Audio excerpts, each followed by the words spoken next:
ஆந்திர மாநிலம் விசாகப்பட்டினம் ரயில் நிலையத்தில் கோர்பா விரைவு ரயிலில் தீ விபத்தான எது ஏற்பட்டு அந்த பகுதியே புகைமூட்டமாக காட்சியளிக்கக்கூடிய அந்த காட்சிகளை நாம் திரையில் பார்த்து கொண்டிருக்கிறோம். தொடர்ந்து கூடுதல் விவரங்களை வழங்குவதற்காக இணைகிறார் எமது செய்தியாளர் ஸ்ரீனிவாசன்.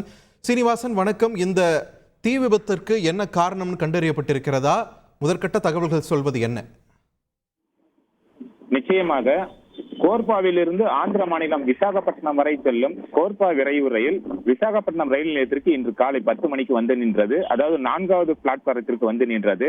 அப்போது பயணிகள் ஏறி இறங்கி கொண்டிருந்த அந்த நேரத்தில் சுமார் 10:45 மணிக்கு கோர்பா ரயிலில் உள்ள V6, V7, M1 உள்ளிட்ட 4 ஏசி பெட்டிகளில் திடீரென தீ விபத்து ஏற்பட்டுள்ளது.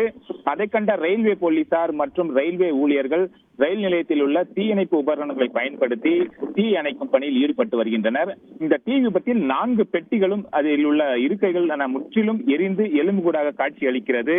மேலும் அந்த 4 பெட்டி அருகிலே உள்ள மற்ற பெட்டிகளுக்கும் புகையானது பரவ ஆரம்பித்தவுடன் அந்த ரயில்வே ஊழியர்கள் மற்றும் அந்த போலீசார் அந்த பெட்டிகளை அப்புறப்படுத்தி இந்த தீ விபத்துக்குள்ள உள்ளான அந்த 4 பெட்டிகளை அங்கிருந்து அப்புறப்படுத்தும் பணியில் ஈடுபட்டு வருகின்றனர்.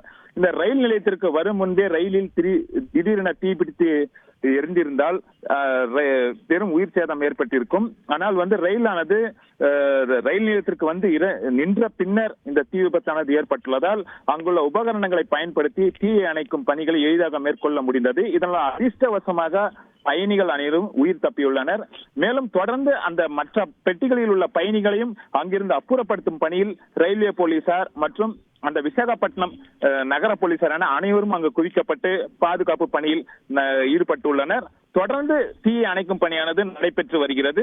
மேலும் இந்த தீ விபத்திற்கான காரணம் குறித்தும் அந்த ரயிலில் அந்த தீ விபத்துக்கான பெட்டிகளில் எத்தனை பயணிகள் பயணித்தார்கள் என்பது குறித்தும் விவரங்கள் பின்னர் அறிவிக்கப்படும் என்று ரயில்வே தரப்பில் கூறப்பட்டுள்ளது.